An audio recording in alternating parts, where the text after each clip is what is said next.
All attendees are in listen-only mode. Hello, and thank you for joining us for the June installment of the International Leadership Association's Leadership Perspectives webinar series. My name is Ashley Woolham, Coordinator of Member Services and Marketing at the ILA, and I will moderate this webinar with Scott Allen and Mitchel Kusy. Before we begin, please note the following. First, within 24 hours of this session, you may find an audio-visual recording of this presentation in ILA's webinar archive. You will receive an email with instructions for accessing the archived recording after the webinar has completed. Second, we welcome your questions throughout the webinar. At any time, you may ask questions by typing them into the questions box of your webinar control panel, which you will see on the right-hand side of your screen. We will address your questions during the second portion of the webinar.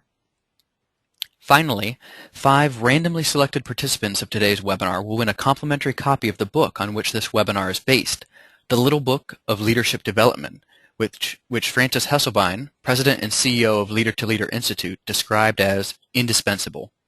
I will announce these winners at the end of today's session. Without further ado, I'd like to introduce our speakers. Scott Allen, a teacher, author, and consultant, brings a breadth of experience to bear on the topic of leadership development. An assistant professor of management at John Carroll University, Scott currently teaches courses in leadership and management. Previously, he co-authored Emotionally Intelligent Leadership, a guide for college students, and has published articles in a variety of journals, including the Journal of Leadership Educators, Journal of Leadership Studies, Leadership Review, and the International Leadership Journal. In addition to teaching, writing, speaking, and consulting, Scott also blogs at weeklyleader.net. Mitchel Kusy, a Fulbright Scholar in International Organization Development, teaches in the Leadership and Change PhD program at Antioch University as a full professor.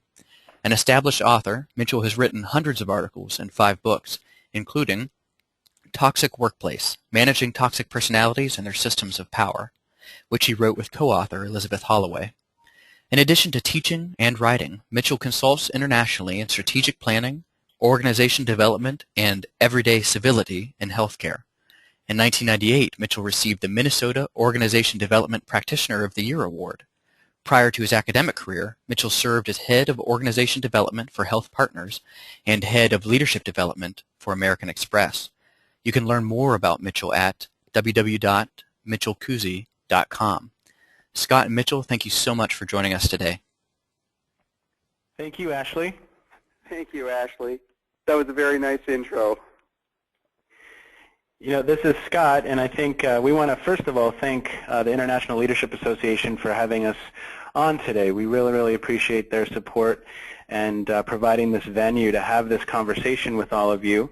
And we also want to send a nice thank you to Ashley for all of his support throughout the process as well. And thank all of you from all over the world. I think Ashley mentioned that we have about 21 countries represented on the call today, and I think that's just absolutely wonderful. So Mitch and I are going to take a little bit of an informal approach, hopefully have it be somewhat of a dialogue between the two of us, and share with you at least what we've been thinking about when it comes to leadership development, which is really a passion for both of us.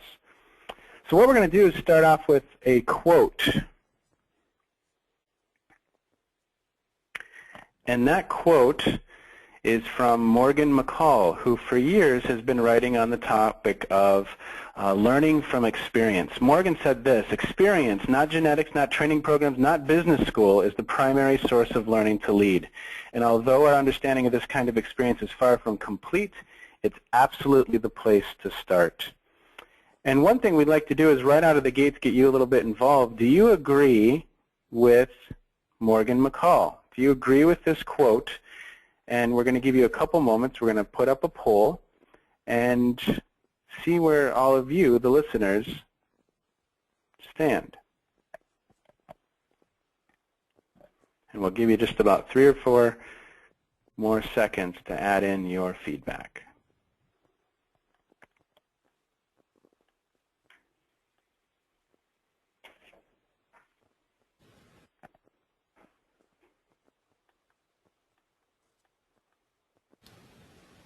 So, Mitch, we have about 76% of the participants, maybe 78% now, who have voted, and they have 90% would agree with McCall, 10% would not agree with McCall. What do you think about that? Well, what's really interesting is there's certainly two sides to every story, and I'm betting that those who would not agree maybe are not agreeing completely, but saying there might be some other variables that come into play besides these. And one of the things that's not in this quote is the whole aspect of coaching and mentoring. So my guess is that the other 10% are probably saying there could be some other intervening variables. Great, great. Go ahead, Scott. Well, the purpose of this book was really to create a user-friendly, quick read for busy professionals. Really, this is a book that's oriented towards a first-time manager, an individual who's managing a team of people and really wants to develop leaders on the fly, day in, day out, in the course of doing their normal work. Mitch? Yeah, what's really interesting about what you said is I think back to, Scott, when we first had the brainstorm of the book. And what's happened since we had this germ of an idea is that there's a recent economic downturn. Hopefully we're getting through this now. But one of the things that you and I recall talking about is during this economic downturn, leaders have to do a lot more with less. And that means less staff, less leadership capacity, less resources. And so this really hones in the purpose that we had for this book is to create this kind of quick read for people that may not be able to hire consultants to do the coaching and organization development specialists. So it's really about what leaders need to do themselves in order to become more effective coaches in their organizations. Exactly, and I think in organizations oftentimes you have functional expertise, and then those people with the functional expertise are promoted to the manager of sales or to the nurse manager versus doing direct clinical work. And as we all know, and I think many on the phone would agree, that leadership is a fundamentally different set of skills, knowledge, and abilities. And to be successful in that, how do we set up our managers in organizations to be successful when leading others? Well, that's really interesting. That brings us to the next slide of developing leaders. And it's really, as everyone can see on this slide, it's about developing leadership capacity. And what's really interesting in this quote, and this is a quote actually from our book for our listeners, is that what we often forget is the reflection piece of the equation. What we're talking about in the book and in this webinar is that reflection is a key part of coaching. It's a key part of debriefing with individuals. And so one of the things that we're going to suggest in the coaching piece of this webinar as well as in our book is what are you doing as key leaders to really reflect on process? What are you doing when you're in a team meeting? And what's interesting is what you just said, Scott, is that there's this dual track, and we have leaders and we have the individual contributors with content expertise. But likewise, in teams, what's really important is that people take some time to evaluate the success of that team and not just the content or the task work of the team. So the reflection piece is really important, and that's an important part of the message that we give in our book. And I agree with that. I also hone in on the practice piece here, Mitch. For any of you out there who've never read the work of K. Anders Ericsson, psychologist at the University of Florida, he's the expert on creating experts. And some of you who may have read some of the work of Gladwell would know that he references Gladwell quite a bit, but he talks about deliberate practice. To become an expert in anything, it takes about 10 years or 10,000 hours of deliberate practice. And so many of you on the line today know, if you even look to your own supervisor or your own boss, if you're sitting in a room with them, just look at them and nod and say they're doing a great job. But are people in organizations practicing the right thing? is the deliberate practice really on skills and abilities that are going to take their leadership capacity to the next level? Because I think oftentimes we see people in organizations maybe not practicing the right thing, which brings us to this quote by Bruce Avolio. Yeah, that's a great quote. I think if we were to make leadership development more part of the natural process of development that goes on in organizations and is reinforced daily, we would not have to transfer it back to the job. And what's really interesting, Scott, about this for me is it's the power of baby steps. What we really believe, this is for our listeners, is that you don't have to be a perfect coach, but you got to get out there and you got to do some of this coaching. And one of the primary messages that we want to give is that coaching is part of every leader's job and a significant part. So once we understand that as leaders, how important coaching is, then we can take what we call baby steps to become a better coach. And that's exactly what we're talking about here in this webinar with our 6-step model of coaching. So maybe we could take it to that first step, Scott, of the 6-step model. Exactly. One quote that we have in the book, and then it's been one of my favorite for years, is every system is perfectly designed for the results that it achieves. Every system is perfectly designed for the results that it achieves. And so each one of you on the call today, and me and my own organization, there's a system for development in place. And is that system yielding superstars and developing and building superstars, or is it, in some cases, hurting the organization, or is it just kind of benign? So we really think about leadership development as having a system in place to foster development. And is there a functional system in place to do so? And really, the beginning of the book, and actually for those of you who are ILA members, you can actually read the first part of our book. It's on the ILA website, but in the members only area.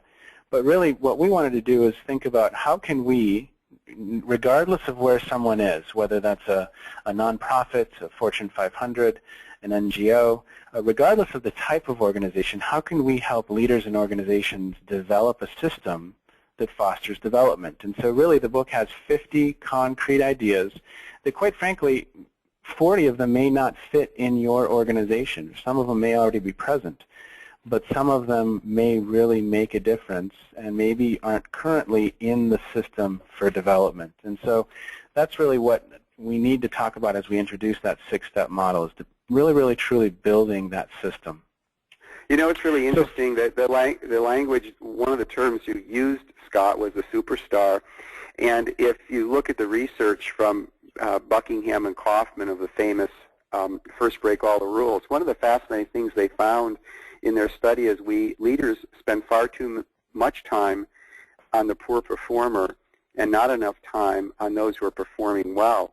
And that's one of the things that we talk about here in the book in the aspect of coaching, and ultimately here our 6-step model, is that taking some time with people who are performing well as not, but those in particular who are doing well and you want to bring them to the next level, take some time with those individuals. Exactly. And so if we think about the first step in our model, we really focus on the leader in this situation, the person who wants to develop a system of leadership development in his or her area. And we talk about, and this actually is a term that comes from Bernard Bass in his 1985 book, really introducing the concept of transformational leadership. But he talks about getting your own shop in order, and that is so difficult because leadership is so difficult. Leadership, often glamorized, is a very difficult process because there's a lot that comes with that is challenging. And so we really challenge the reader or the person who wants to develop this system to do a gut check. Do you have your own shop in order? Because in essence, and Bass would say this and a number of other scholars, that leadership in many ways is founded on a relationship that's based on trust. And if I have trust that you have my best interest at heart, that you really truly want me to develop, you want me to grow, I'm going to buy in and I'm going to perform beyond expectations. But really that is the first piece of all of this for us, is you looking at yourself and are you modeling effective leadership for others? And if you are, that's wonderful. But I think we really encourage people to have some conversations with others and really get a sense for how they're perceived and how they are modeling some of these behaviors that they hope they're trying to develop in others. In step 2, we really talk about building that development system. Again, every system is perfectly designed for the results it achieves. Some of you are in organizations where development just weaves throughout the fabric of the organization, similar to what Avolio was saying in that quote we did a little bit ago. For others, it may not even be on the radar. And how do we develop that system to foster that continual development day in, day out? We don't need to send our leaders to Colorado or to Arizona to get $15,000 worth of training and development. It's happening on the fly in real time in the organization. And so we really talk about co-creating that system in those different organizations. You know, Scott, what's really interesting about what you just said is that it brings to mind one of the quotes I heard Rosabeth Moss-Kanter out of Harvard say, and she said that that the best change is that change that's a long, slow, steady march. Exactly. And what's interesting is what you just said was the language day in and day out. So it really becomes part of your mantra for being a leader in the organization. And what is your long, slow, steady march for those who are listening in terms of leadership development? Well, and how similar is that to anything else that we would hope to develop in someone? For instance, a musician. If you want to create a world-class musician, it's consistent, long-term practice, coaching, reflection, feedback. Yeah. It's so true. And I'm laughing now, Scott, because I'm thinking about our conversations when we were writing the book and the golf example that we have about how it's essentially a long, slow, steady march of learning a golf game. And leadership development is no different. Exactly, exactly. And so, when we think about step 3 in the model, the first step is make sure you have your own shop in order. And the second one is thinking about developing that system and really adding in only 1 or 2 elements as you go along. And then third, we talk about the person who's hoping to develop the system can involve others. We love the quote, people support what they help create.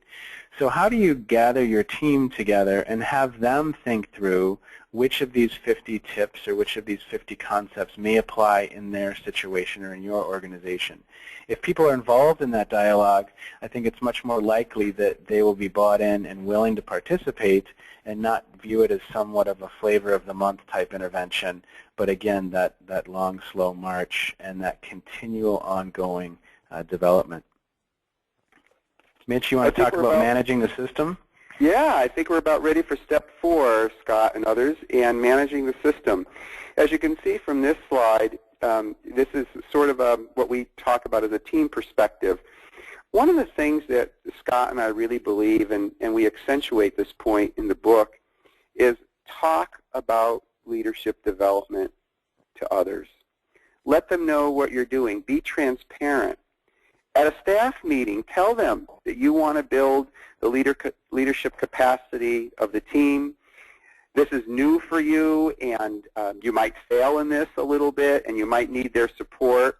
You might host a discussion on how team members will hold each other accountable for new behaviors.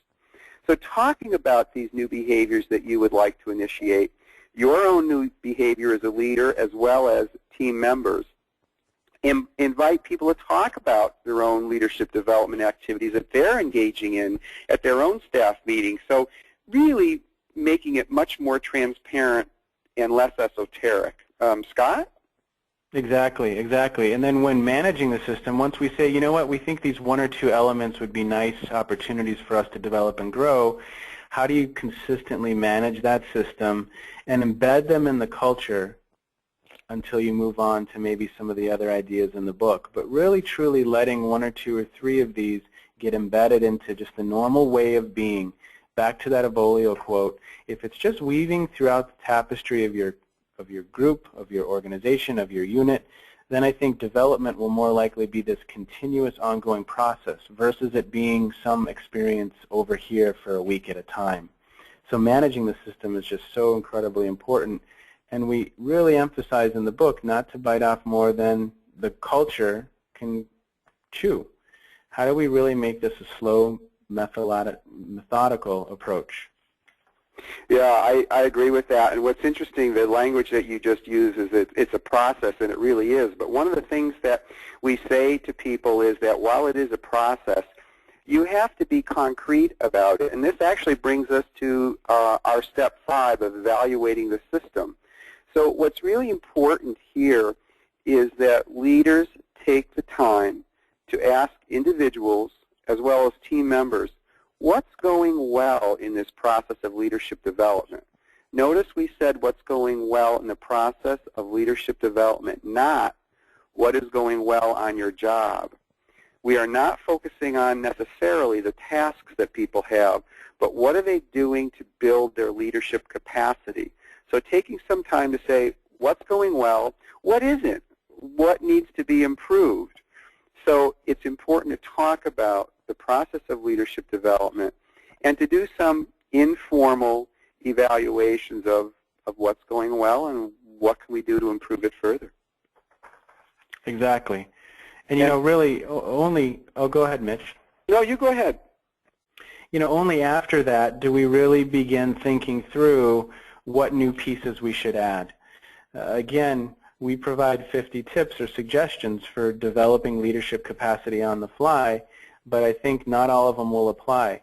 And how do we continually add pieces, but do so with intentionality and extreme caution? We need to make sure that these 2 or 3 elements that we added in a year ago are truly in place and we're truly seeing results from it. It's been evaluated, people feel like they're developing and growing.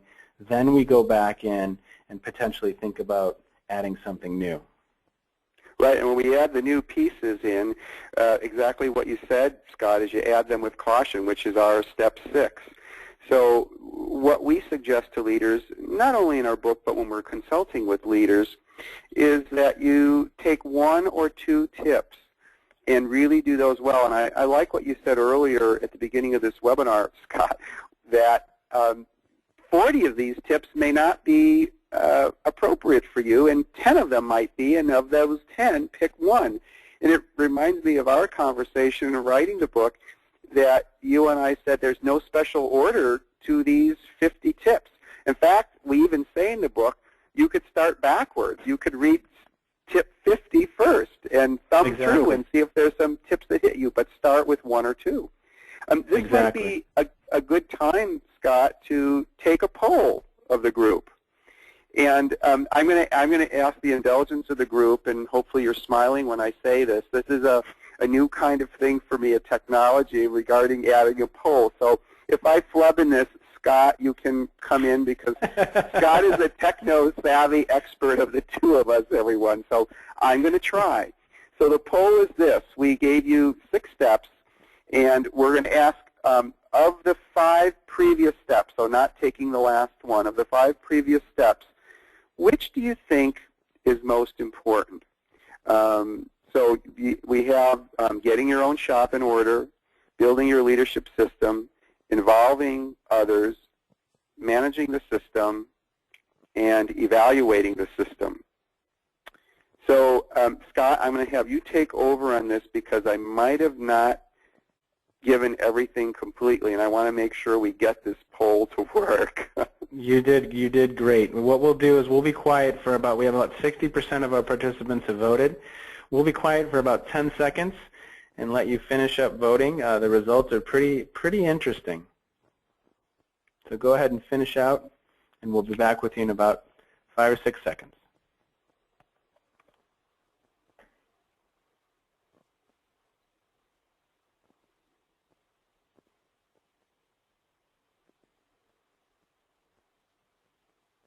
Okay, Mitch, we have 81% of our participants have voted. We're gonna shut it down right there. So I'm gonna share this with everyone. Getting your own shop in order was 45%. 45% of you felt that was the most important element in the system that at least we've provided. Of course, there's a number of different systems that have great value. This is just one lens that we're presenting today, a lens that we found useful, but 11% said that build your leadership development system was the most important piece.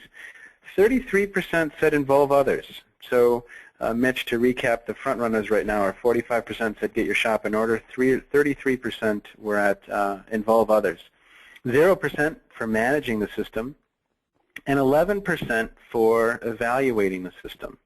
So what do you think about that, Mitch? 45, get your own shop in order, 33, involve others, and then the third and fourth were a tie, build your leadership development system and evaluate the system.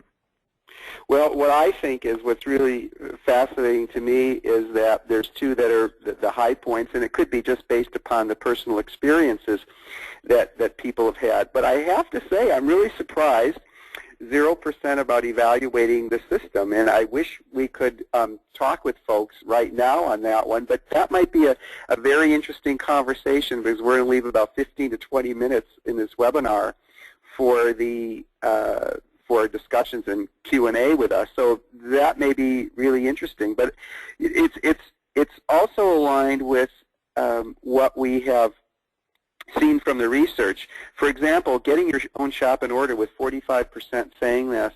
There was a fascinating research study by Warren Bennis years ago in 90 organizations, 60 from profit and 30 from nonprofit. And one of the things he found is that he looked at trust. And getting your shop in order is, as we said earlier, is about trust. And he said that the main determinant of trust is reliability. It's consistency. You always know where your leader is coming from, and so that's one of the things that we talk about in the book, is that people will come to expect that you are going to be a leader who builds the leadership development of others. So those are some of my thoughts. And how about yours, Scott? I think it's fascinating, and I do believe that 45%. I would tend to have to agree that really making sure that you have your own shop in order and then involving others are probably the two crucial steps in making sure that you're developing a system that really is going to have impact. Simply by just modeling the way, as Kusy and Posner would say, and then involving others in creating the vision. I think it's great. And so what we're going to do is we're going to move on from the model and share one other piece of this that kind of really informed our work, because it's how we divided out the book. Jay Conger wrote a book called Learning to Lead, and I believe it's 1992. It's a great read, but he wanted to go and find out what the purpose was of several different leadership development interventions going on at that time, whether it's at the Center for Creative Leadership, Outward Bound, some of the training going on in business schools, and really he divided the different types of leadership developments into 4 areas: skill building interventions, conceptual understanding interventions, personal growth or development interventions, and then feedback interventions. And we, and at least in our own writing, in my writing, have found that heuristic very, very valuable, because when we think about developing leaders, what is it? It helps us very clearly and quickly decide what are we trying to develop, what is the purpose. And so I really would encourage listeners to read the work of Conger and go out and get that book, because it really is a useful way of thinking about leadership. We also added a 5th, which was modeling leadership. I think our first 16 tips really are for the leader, him or herself, and what they need to be doing and what they need to be thinking about to be an effective role model. Because again, similar to what all of you thought, 45% of you, you have to have your own shop in order if you really expect others to follow and to come along. So really, we're going to share in this next section of the presentation, and Mitch, we're going to have to speed it up a little bit. But I think what we're going to... Thanks for the tip. what we're going to go ahead and share with you right now is 5 tips, one from modeling leadership, and then one from each of the other 4 quadrants based on Conger's work. Again, I don't know that we need to spend a lot of time on this, but this is a direct quote from the book, Getting Your Own Shop in Order. And I think one thing that we really, really emphasize is that if you want to create a world-class athlete, a world-class chef, a world-class musician, that person's going to need a really effective coach. And we believe that development or leadership development is no different. And ultimately, the frontline manager or someone's immediate boss is an important piece of all of that growth and development. And I think there's some research that has actually shown that the supervisor is actually one of the most important elements or pieces when it comes to transfer of training back on the job.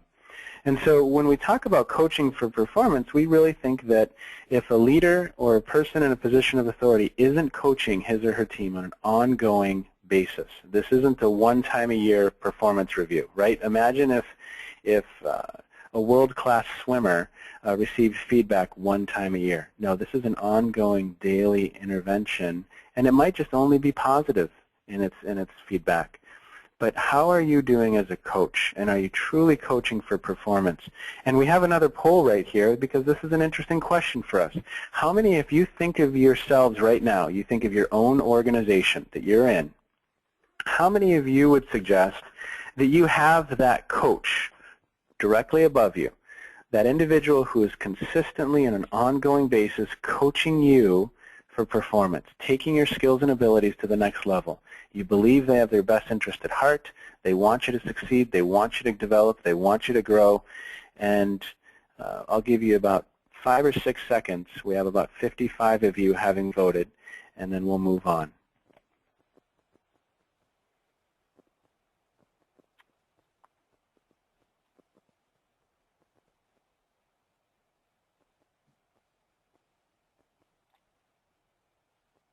Okay, Mitch, we have about 75% of our participants have voted, actually 77% now, and I'm going to share the results with you, and it looks like we have some work to do. 68% of the individuals on our webinar right now would suggest that they are not in an organization where they have an immediate supervisor who coaches for performance. 33% said that they do feel like they have a supervisor who coaches for performance, which is really, really interesting. Again, if we're trying to create a team of superstars, that seems like a really an interesting result. What do you think, Mitch? And these are people who are thinking about leadership, yes. Right? Yeah, that's right. You know what's fascinating about this? And I don't have the research behind this, it's my own experiences. In the thousands of leaders that I've put through 360-degree feedback, 3 themes occur across the board. It doesn't matter if it's a nonprofit, a profit, an NGO, a healthcare organization, but 3 themes occur across the board with 360-degree feedback. One is my manager does not do strategy formulation and strategic planning well enough. The other 2 top ones relate specifically to this 68%. The second one is that my manager does not coach performance effectively, and my manager does not develop the career of others effectively, both of which relate to this 68%. So from my own informal ad hoc research with thousands of leaders and 360-degree feedback, I would say that this is right on the mark, the 68%. That's, well over 2/3 of the group are saying, I'm not getting it. Scott, what do you think? Exactly. No, it's absolutely fascinating to me, and I think as I talk about our book with people, some of the radio interviews that we've done, etc., really I think people consistently feel that this is an element that's missing. And again, think about what could be created if in each of our organizations this number was changed to 50 or 75%, that you truly felt like you had a coach who had your best interest at heart, taking your skills to the next level intentionally. It's pretty fascinating. And I think, Mitch, if you want to jump on Morgan McCall's quote here, yes, Morgan McCall's or fly by it, given our time. Yes, well, everyone could read that quote, and I'm going to draw a link between that quote of getting buy-in and support to the skill building. Tip number 16, stretch your team always. And what it is for me is it's like the old adage from Minolta. And Minolta used to say, this was their tag-on, slightly ahead of our time. Well, this is exactly what we're talking about in stretching your team. In terms of stretching your team, 2 things are needed. And we talk about this in the book. First, challenging assignments.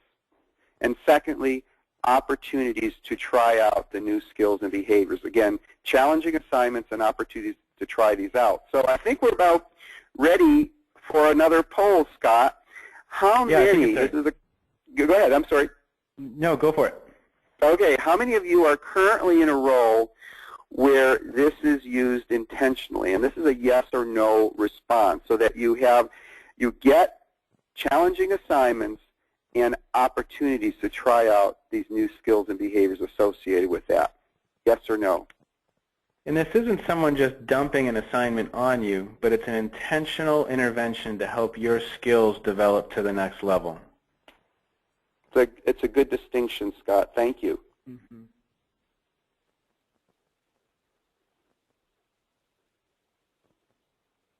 Okay, Mitch, we have about 71% of participants in.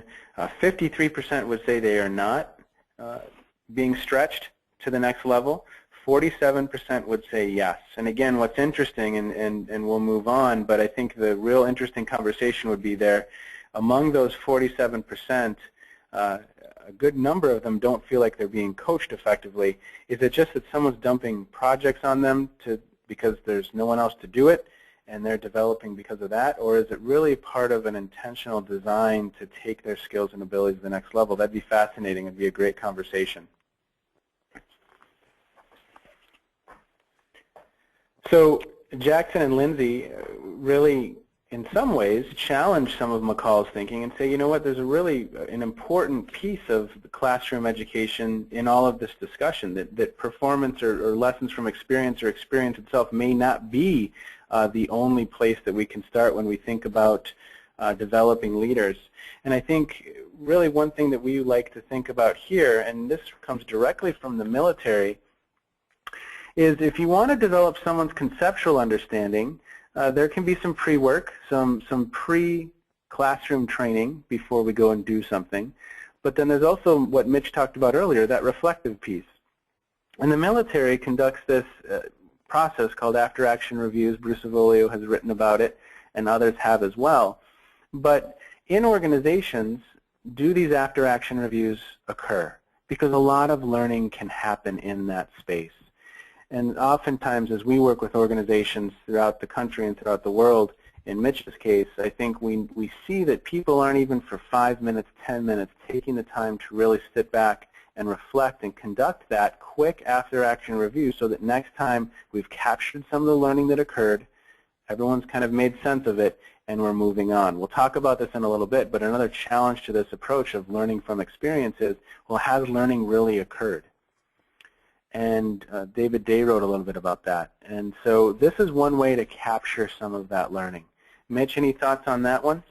Well, yes, I do. What's interesting is it brings back a research study that I did years ago on leadership failures. And one of the things that we found is that with things such as after-action reviews, and if you've engaged in new behaviors and it didn't go well for you, and maybe it was a failure, having an opportunity to talk about that failure with your boss, and your boss encouraging you to talk about that failure with others. Share that learning. What would you do differently next time? So it's not just sharing the learning and doing these after-action reviews when things go well. It's really important to talk about them very openly when things don't go well and what you would do differently next time. So that was my follow-up thought to that, and that actually brings us to the DeRue and Ashford slide that I'll give people an opportunity to read here.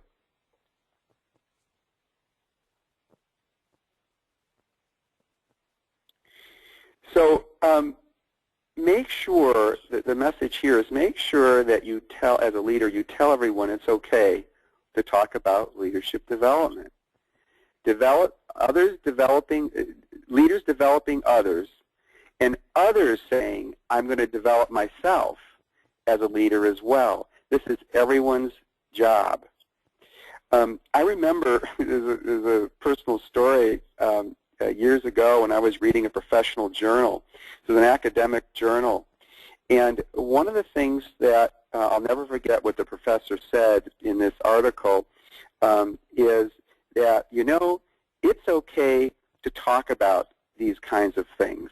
It's okay to talk about leadership development. I remember another story years ago that I was caught in my office reading a professional journal, Scott. And this is as an academic. I'll never forget what this other fellow professor said. He said, you know, Mitch, reading a professional journal is your job. So it's sort of the same kind of thing here, Scott, that leadership development is your job.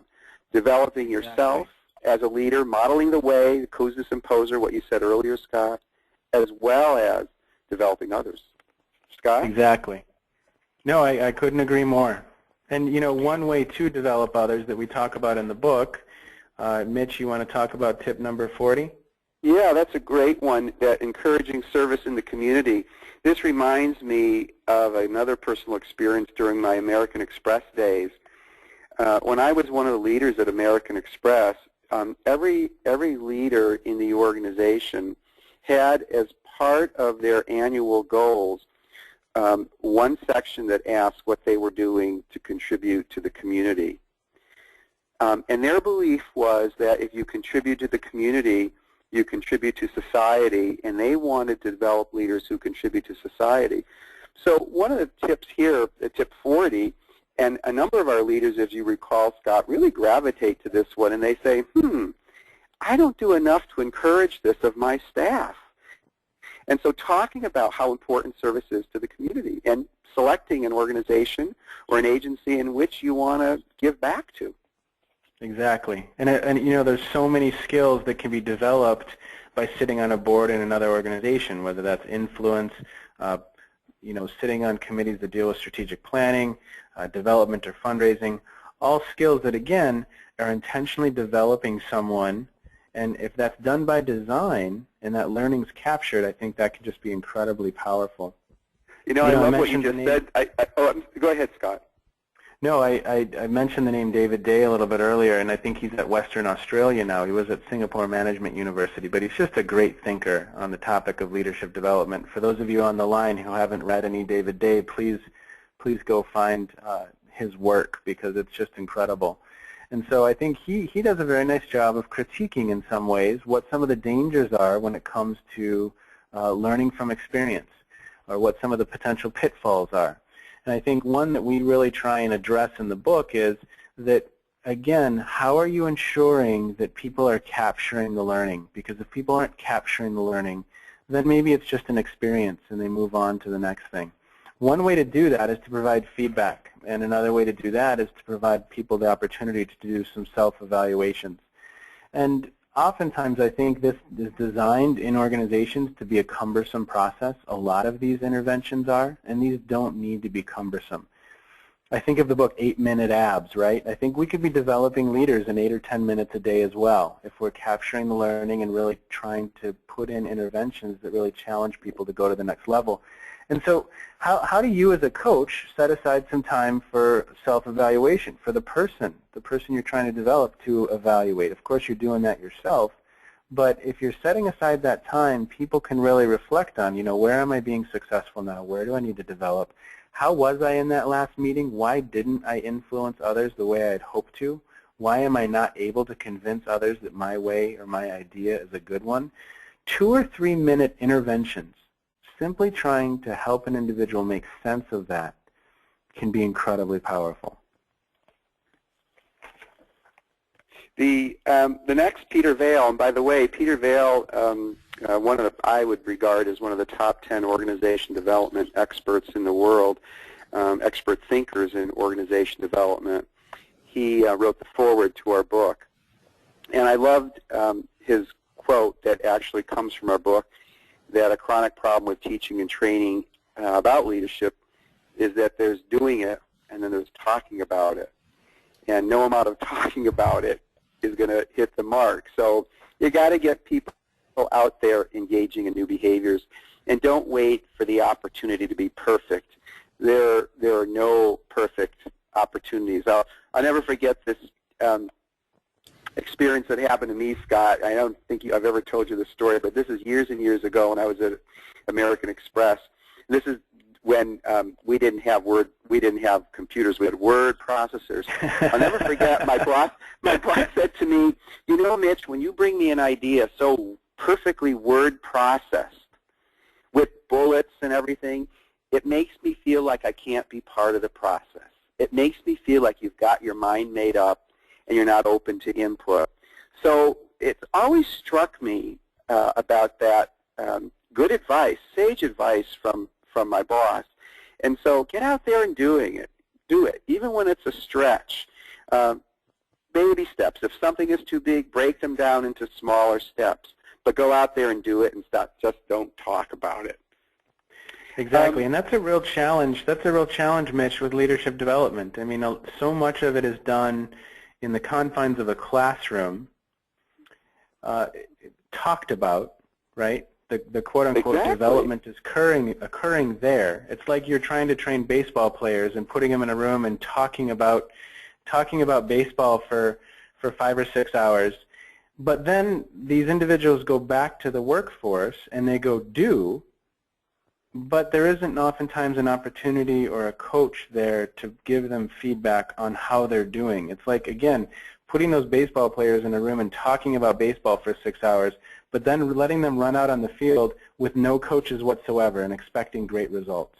Right, so it seems that the synthesis here is there are two critical things, Scott. One is you've got to go out there and do it, and you've got to have opportunities for reflection. It reminds me also of the famous Honeywell studies. This is now 30 years ago. And you need a coach while you're doing it. That's right, and you need a coach while you're doing it. Exactly. Yeah. In the famous Honeywell studies, they found that the most successful leaders in their organizations were those that tapped into these kinds of experiences and then reflected on it. So it's really critical, those two perspectives, experience and reflecting on it. I think that brings us to Q&A, and it's tip 49. In the book we talk about asking the tough questions, but maybe what we'll do now is we're going to ask the tough questions as a preface to the Q&A. So maybe, Scott, I'll let you take the lead on that one.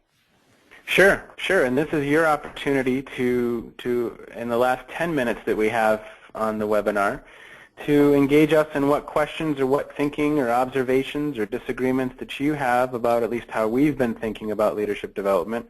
Again, we don't propose that this is the answer. We would like to suggest that it's an answer and one useful way of thinking about how to develop others. Of course, there's a number of them, but Ashley, I think you've probably been gathering some of the questions.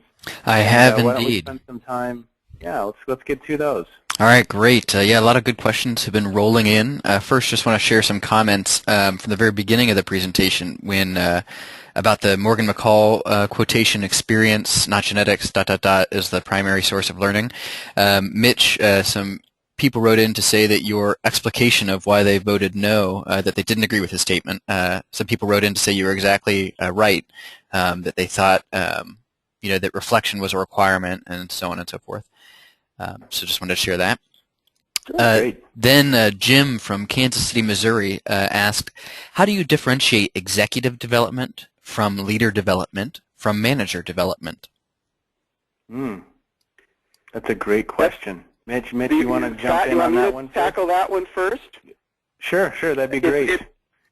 First of all, I wish there were another word for this. We use the term leadership and management as two different things, and the word that I sometimes tell my own clients is leaderment, that good leadership is about managing the day-to-day operations, which we sometimes think of as management, and it's also strategic, which we sometimes think of as leadership, and you really need both.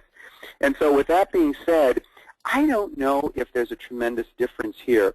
The one thing that I have noticed that executives do across the board on their teams do not do well is that executives don't go across various boundaries when they're problem solving. They go up and down their silo. So if you're a marketing expert and you have a marketing problem, you go up and down your silo. You don't typically, as an executive, bring that problem to the executive team saying, help me solve this. There are a number of reasons for that. I won't go into that. The important message here is two messages. One is there's not a tremendous difference. All these leaders need many of the same things. And there are some subtle distinctions. And the one distinction about executive development is that those individuals need team development just as much as others do. So those are my thoughts about that. Okay, great. Thank you. Well, this is Ashley, can I jump in on that one too? Please. And this is where my relationship with Mitch is so much fun because we can banter back and forth and at times disagree and explore together. And I think for me, my bias would be that I do view, in some ways, management development and management and leadership as two potentially different functions. That I forget who said it. It may have been Cotter. You lead people, you manage stuff. Bottom line, though, we need people in organizations who can manage the stuff well, and we need people in organizations who can lead well, and we need people in organizations who can define strategy and get the resources and get everyone aligned in one common direction well. And so I think there's a great book called The Leadership Pipeline, and I would encourage the person who asked that question to go ahead and get The Leadership Pipeline, because they do a nice job of kind of trying to explain what are the different knowledge, skills, and abilities that people need at different levels of the organization. Well put, Scott. I love bantering with you. I wish we had more time.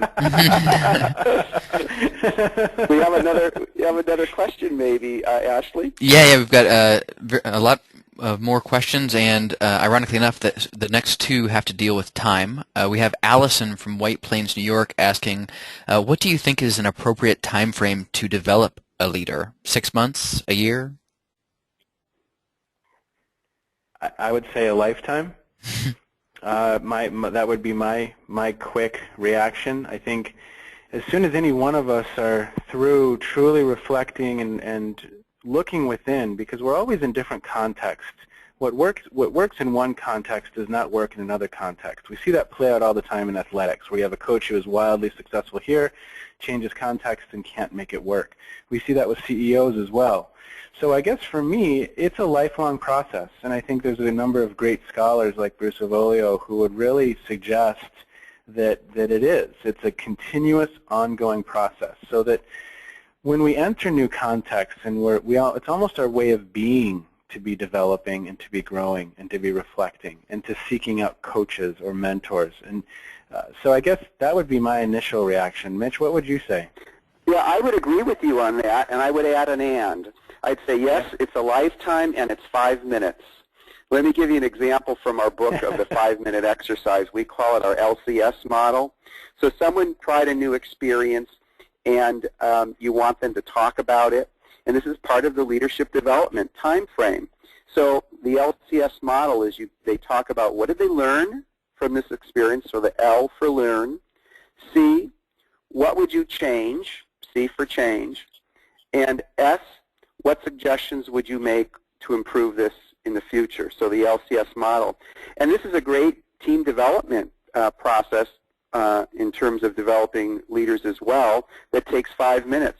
So again, yes, a lifetime and 5 minutes at a time. Once again, baby steps. I couldn't agree more. It's more about, for me, about having that system of development in place, like you talked about, Mitch, earlier in the again, if that system isn't in place, the leadership is kind of scattered. It's not truly intentional, which doesn't mean it can't still happen and people can't still develop. I don't know if it's the most efficient and effective way to go about development, though. Yeah, I hear you. And I think Ashley, you guys were... do we have another time for another question? Yeah, and I think you guys were nosing in this direction, and I know you've talked about this in your book, but Kurt from British Columbia asks, how frequent is feedback needed ideally? Well, one thing that I would say is feedback is needed all the time. Now, there's a tendency to inundate people with too much feedback. What we said earlier in this webinar is to be transparent, and what we mean by that is ask someone. Ask someone what kind of, how often do you need feedback? And they may not know and say, well, let's try it. I'd like to give you feedback on this process. I'd like to do this twice a week with you. If it ends up being too much, let me know. If it ends up being not enough, let me know. Remember, again, back to the research from Kaufman and Buckingham of First Break All the Rules, 100,000 plus managers. What they found in their research is often the individuals who are doing well get feedback the least. And one of the things that I say when I'm working with my own clients, and I believe you say this as well, Scott, is go ask your talent in the organization, do I give you enough feedback? Do I give it often enough? So how much feedback? ask individuals what they need, and then try some challenging ways to give them that feedback. Scott? Yeah, no, I used to coach diving, and I had 16 young women, 7th grade through 12th grade, on the team, and each one needed different levels of feedback. One really did best when I left her alone for the meet, and another one really wanted that consistent feedback, that kind of pre-flexion, what do I need to be thinking about, and then also the reflection afterwards. It's contextual. It depends, and I think, Mitch, your advice is spot on. Talk to the person about that, and of course you're going to have to, at times when things aren't going well, provide them feedback. But I think the most important thing here is that you have an intentional discussion about it, and it's built in. It might be an email twice a week saying, hey, here's what I'm learning and here's where I am, and it doesn't need to be any longer than 2 sentences. For another person, it may need to be more frequent.